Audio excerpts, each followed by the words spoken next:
ETF index mutual funds నేర్చుకుని stock మార్కెట్లో రాణించాలనుకుంటున్నారా? వెంటనే ఈ నెంబర్కి కాల్ చేయండి. హలో రామ్ గారు. హాయ్ నాగరాజు. మనం పాజిటివ్ అనుకుంటే పాజిటివ్, నెగిటివ్ అనుకుంటే నెగిటివ్ అనేటువంటి ఆలోచనలు ఖచ్చితంగా జరుగుతాయని చెప్పేసి అంటూ ఉంటారు. అకార్డింగ్ టు హ్యూమన్ సైకాలజీ, లేదంటే ఆ నేచర్ కనెక్టివిటీ ఆ విధంగా ఉంటుందని చెప్పేసి మాట్లాడుకుంటూ ఉంటారు. అండ్ కొన్నిసార్లు నెగిటివ్ అనుకున్నా కూడా పాజిటివ్లా జరిగే అవకాశం ఉంటుందని చెప్పేసి అంటూ ఉంటారు. ఈ రియాలిటీ ఎలా జరుగుతుంది సార్ అసలు? చాలా ఇంట్రెస్టింగ్ నాగరాజు. ఎందుకంటే మీడియాలో ప్రసారమయ్యే ఎపిసోడ్లలో 10 ప్రసారం అయితే 6 ఎపిసోడ్లలో పాజిటివ్ థింకింగ్ అనే మాట వాడకుండా ఏది ఉండదు. ముఖ్యంగా ఏదైనా జీవితంలో సాధించాలని అనుకుంటే ప్రతి ఒక్కరు చెప్పడం పాజిటివ్ థింకింగే. నెగిటివ్గా ఆలోచించకు, నెగిటివ్గా మాట్లాడకు, పాజిటివ్గానే మాట్లాడాలి అని అంటుంటారు. సో అసలు దీని పాజిటివ్ థింకింగ్ చేస్తే పాజిటివ్గా జరగడం ఏంటి, నెగిటివ్గా ఆలోచిస్తే నెగిటివ్ జరగడం ఏంటి, ఇది ఎలా జరుగుతుంది? ఒకవేళ పరిస్థితులు నెగిటివ్గా ఉంటే నేను పాజిటివ్గా ఆలోచిస్తే పాజిటివ్గా జరుగుతుందా? ఇది నిజంగా చాలా రేషనల్ క్వశ్చన్. దీనికి ఆన్సర్ తెలియాలంటే మనకు నిజంగా ఇది ఎందుకు జరుగుతుందని తెలియకుండానే చాలామంది చెప్తుంటారు. అది నిజమే, అది ఎందుకు నిజం అనేది మనం తెలుసుకోవాలి. మన దగ్గర ఎవరైనా సెలబ్రిటీ బయటకు వస్తుంటే సెలబ్రిటీ చుట్టూ కొంతమంది ఉంటారు. వాళ్ళని ఏమంటారండి? సెలబ్రిటీ చుట్టూ కొంతమంది ఉండేటుంటారు, బౌన్సర్స్ ఉంటారు. ఈ బౌన్సర్స్ ఏం చేస్తారంటే ఎవరు పడితే వాడు సెలబ్రిటీ మీద పడకుండా జాగ్రత్త కాపాడుతుంటారు. వాళ్ళ పనే అది. వాళ్ళు ఏంటంటే ఆయన కలవాలనుకున్న వాళ్ళని, ఆయన ఎవరిని పర్మిట్ చేశారో వాళ్ళని మాత్రం అలో చేసి మిగతా వాళ్ళని తోస్తుంటారు. వాళ్ళు లేకపోతే జనం వచ్చి మీద పడతారు. అవును. యాక్చువల్గా ఈ జనం అని నేను అనేది ఏంటంటే పబ్లిక్ అనేది మనకున్న థాట్స్, చుట్టూ కనపడే పరిస్థితులు. ప్రతిరోజు బ్రెయిన్కి మనకి 20 నుంచి 40 మిలియన్ బిట్స్ ఆఫ్ ఇన్ఫర్మేషన్ అందుతుంటుంది బ్రెయిన్కి. ఎంత ఇన్ఫర్మేషన్ అందుతుందంటే ఇప్పుడు ఆ ఇన్ఫర్మేషన్ అంతా బ్రెయిన్ తీసుకొని వెయిట్ పెరుగుతుంది. బ్రెయిన్ ఏం చేయాలో అర్థం కాదు, దాన్ని ఎలా ప్రాసెస్ చేయాలో, ఈ ఇన్ఫర్మేషన్ ఎలా అర్థం చేసుకోవాలో తెలియదు. ఈ ఇన్ఫర్మేషన్ కూడా మనకున్న సెన్సెస్ ద్వారా అది బ్రెయిన్కి చేరుతుంది. బ్రెయిన్లో ఒక బౌన్సర్ ఉంటుంది, చాలా ఇంపార్టెంట్ అది. ఈ బౌన్సర్నే RAS అంటారు. ఈ RAS సిస్టమ్ ఏదైతే ఉందో, reticular activation system. Okay. Reticular activation system ఎక్కడ ఉంటుందంటే ఈ బ్రెయిన్ స్టెమ్ ఉంటుంది చూసారు, స్టెమ్ నుంచి ఇక్కడ దాకా ఉంటుంది, ఇలా ఉంటుంది. సో ఆ బ్రెయిన్ యాక్టివేటింగ్ సిస్టమ్ ఎప్పుడు బౌన్సర్ లాగా పనిచేసి ఏం చేస్తుందంటే బ్రెయిన్కి ఏది అవసరమో ఇంత ఇన్ఫర్మేషన్లో అంత ఇన్ఫర్మేషన్ పంపించేస్తే మనం ఏం కావాలో మనకు తెలియదు, అంటే ఏం తీసుకోవాలో మనకు తెలియనప్పుడు అన్నీ వచ్చి మీద పడతాయి. కానీ ఈ RAS ఏం చేస్తుందంటే మీకు ఏది ఇంపార్టెంటో దాన్నే లోపలికి పంపిస్తుంది, ఏది అన్ఇంపార్టెంటో దాన్ని అరెస్ట్ చేస్తుంది. మీ కంట పడనివ్వదు, పడినా బ్రెయిన్ దాకా చేరనివ్వదు.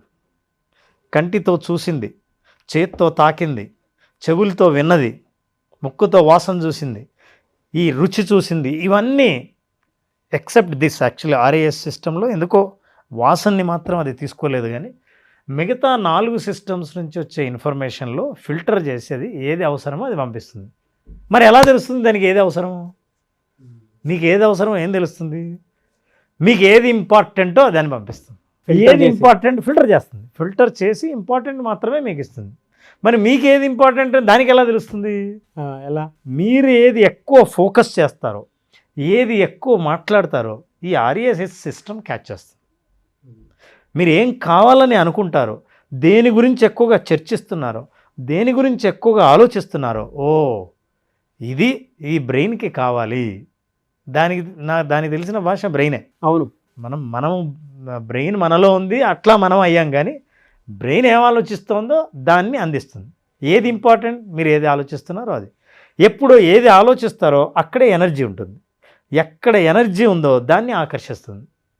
సో ఈ బౌన్సరు అలా ఫిల్టర్ చేసి అవసరమైన దాన్ని పంపించి అనవసరమైన దాన్ని తోసేయకపోతే ఈ బౌన్సర్ జాబ్ పోతుంది. ఆ బౌన్సర్ జాబే అది. సో ఆ సెన్సెస్ నుంచి అందుకొని ఇంపార్టెంట్ ఇన్ఫర్మేషన్ అందుతుంది. ఇంపార్టెంట్ ఏంటంటే మనం ఏది ఆలోచిస్తున్నాం. ఉదాహరణకి మనం మాట్లాడుతుంటాం, కొంతమంది చూస్తుంటాం, నాకు అంత కాన్ఫిడెన్స్ లేదబ్బా. మీరు ఆ మాట మాట్లాడినప్పుడు ఈ RAS సిస్టమ్ తీసుకుంటుంది. మీ నోట్ నుంచే వచ్చింది, మీరే మాట్లాడారు అంటే మీకు చాలా ఇంపార్టెంట్ అనే కదా. మీకు ఏది ఇంపార్టెంటో నేను అదే చూపిస్తా. ఈ activation system is a navigation system. Actually RAS దేనికంటే మన చైతన్యావస్థను కంట్రోల్ చేస్తుంది.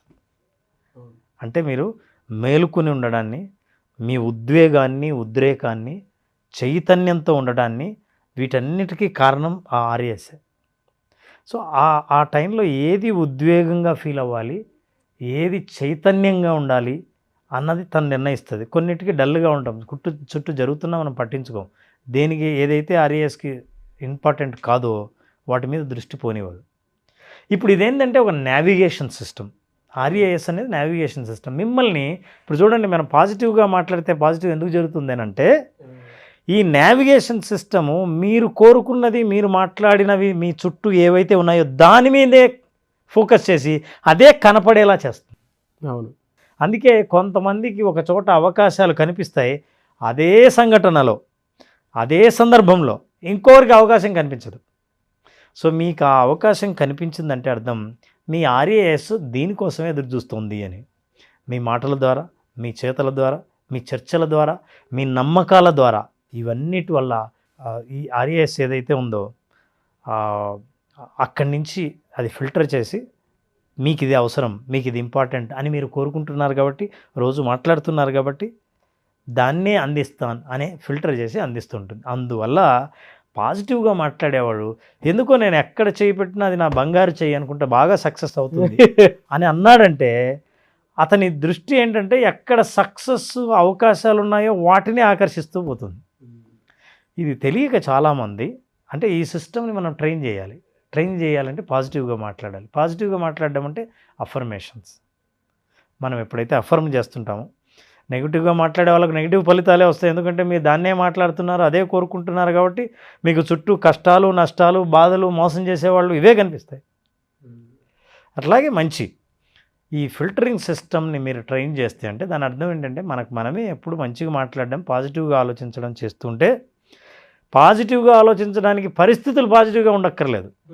పాజిటివ్గా ఆలోచించే ప్రతి ఒక్కరూ పరిస్థితుల వల్ల కాదు, నెగిటివ్ పరిస్థితులు ఉన్నా సరే నేను పాజిటివ్గా ఆలోచిస్తే నా జీవితంలోకి పాజిటివిటీ వస్తుంది అన్న నమ్మకం, ఎప్పుడైతే ఆ నమ్మకం, ఆ బిలీఫ్ సిస్టమ్ స్థిరపడిందో ఈ ఆర్ఏఎస్ యాక్టివ్ అవుతుంది, దాన్నే ఫిల్టర్ చేసి పంపిస్తుంది. అందువల్ల మనం ఏదనుకుంటే అది జరగడానికి కారణం ఇదే. చాలామందికి డౌట్ ఉంటుందండి, క్లారిఫై చేయడానికి దీంట్లో అంత డీప్ సబ్జెక్ట్ ఉంది అనేటువంటి విషయం తక్కువ మందికే తెలుస్తూ ఉంటుంది. ఇప్పుడు మీరు వెడమర్చి మరీ చెప్పారు కాబట్టి ఒక వీడియోని 2 సార్లు చూసినప్పుడు అర్థమవుతుంది. ప్రొఫెషనల్కి ఒకసారి చూస్తే విషయం అర్థమైపోతుంది. కొంతమందికి ఏంటంటే ఓహో దీని వెనక ఇది ఉందన్నమాట అనేటువంటి క్లారిటీ వచ్చి, అంటే వీడియో చూసిన తర్వాత క్లారిటీ వస్తుంది. What ever, very good knowledge Ram గారు. థ్యాంక్ యూ అన్న, thank you so much. Thank you Nagesh, thank you.